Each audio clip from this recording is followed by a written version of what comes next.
بسم اللہ الرحمن الرحیم۔ عمیر وائس کے معزز دوستو، السلام علیکم۔ میں ہوں عمیر علی اور آپ دیکھ رہے ہیں عمیر وائس چینل کو۔ حضرت ابراہیم علیہ السلام خدا کے برگزیدہ نبی اور پیغمبر۔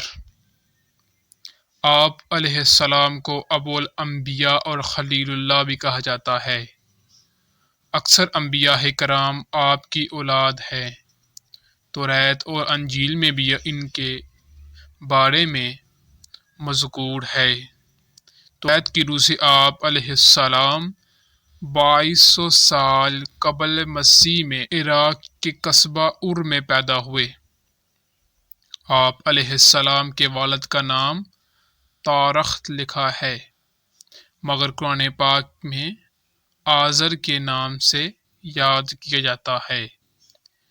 انجیل میں اللہ تعالی حضرت ابراہیم علیہ السلام سے مخاطب ہو کر فرماتے ہیں، ایک میرا عہد تیرے ساتھ ہے اور تو بہت قوموں کا باپ ہوگا، اور تیرا نام ابرام نہیں بلکہ ابراہام ہوگا، کیونکہ میں نے تجھے قوموں کا باپ بنایا ہے۔ حضرت ابراہیم علیہ السلام کی ولادت نمرود کے زمانے میں ہوئی۔ آپ علیہ السلام کے والد بت تراش اور بت فروش تھے، مگر حضرت ابراہیم علیہ السلام بت پرستی کے خلاف تھے۔ نمرود کو اس بات کی خبر ملی تو اپنے سامنے بلایا۔ آپ علیہ السلام نے اسے سجدہ نہ کیا، پوچھنے پر بتایا کہ اپنے پروردگار کے سوا کسی دوسرے کو سجدہ نہیں کرتا۔ نمرود نے پوچھا، تیرا پروردگار کون ہے؟ آپ علیہ السلام نے جواب دیا، میرا خدا وہ ہے جو مردے کو جان بخشتا ہے اور زندوں کو بے جان کرتا ہے اور مشرق سے آفتاب نکالتا ہے۔ نمرود نے شیطان کے بہکاوے میں آ کر حضرت ابراہیم علیہ السلام کو قتل کرنے کا منصوبہ بنایا۔ اس مقصد کے تحت 160 گز لمبا، 40 گز چوڑا اور 120 گز اونچا ایک احاطہ بنوا کر اسے لکڑیوں سے بڑھ کر آگ لگا دی۔ آپ علیہ السلام کو آگ کے الاؤ میں پھینکوا دیا گیا، مگر اللہ تعالیٰ کے حکم سے آگ آپ علیہ السلام پر سلامتی والی بن گئی اور گل و گلزار میں تبدیل ہو گئی۔ یہ دیکھ کر نمرود کی لڑکی آپ علیہ السلام پر ایمان لے آئی، مگر حامان کے بہکاوے پر نمرود ایمان نہ لایا، بلکہ ابراہیم کے مقابلے کے لیے لشکر اکٹھا کیا۔ آپ علیہ السلام نے دعا کی اور اللہ تعالیٰ نے مچھروں کا لشکر بھیجا، جس نے نمرود کے سپاہیوں کا گوشت پوست تک کھا لیا، یہاں تک ایک مچھر نمرود کے دماغ میں جا بیٹھا اور اس کا مغز کھانا شروع کر دیا۔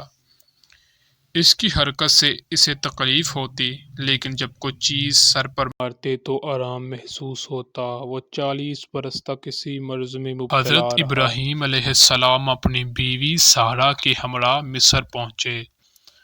وہاں مصر کے بادشاہ فرعون نے حضرت سارہ پر دست درازی کرنے کی 3 بار کوشش کی، مگر ہر بار آنکھیں اندھی ہو گئیں۔ چنانچہ اس نے توبہ کر کے حضرت سارہ کو ایک کنیز ہاجرہ عطا کی۔ حضرت ابراہیم علیہ السلام اپنی بیوی سارہ اور کنیز ہاجرہ کے ہمراہ فلسطین سے ہوتے ہوئے شام پہنچ گئے۔ وہاں حضرت ابراہیم علیہ السلام نے لوگوں کو شریعت سکھائی۔ آپ علیہ السلام نے خدا کی عبادت کے لیے جب ایک قبیلے کی دعا کی تو حضرت جبرائیل علیہ السلام نے بحشت سے ایک پتھر لا کر بیت المقدس کی جگہ رکھا۔ حضرت سارہ نے اپنی کنیزہ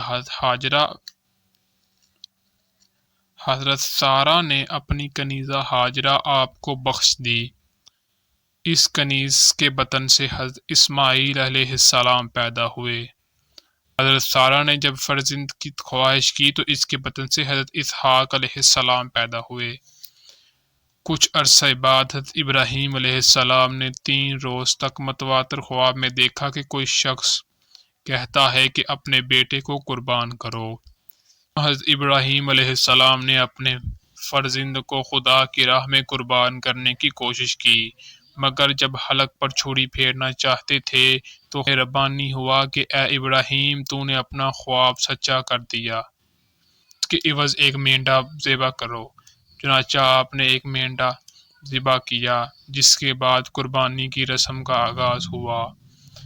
حضرت ابراہیم علیہ السلام کو جب تعمیر کعبہ کا حکم ہوا تو آپ نے حضرت اسماعیل علیہ السلام کے ہمراہ خانہ کعبہ کی تعمیر کی۔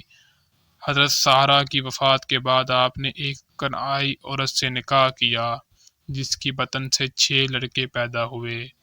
آپ علیہ السلام نے 200 سال کی عمر پائی۔ آپ علیہ السلام کو قدس خلیل میں مدفن کیا گیا ہے۔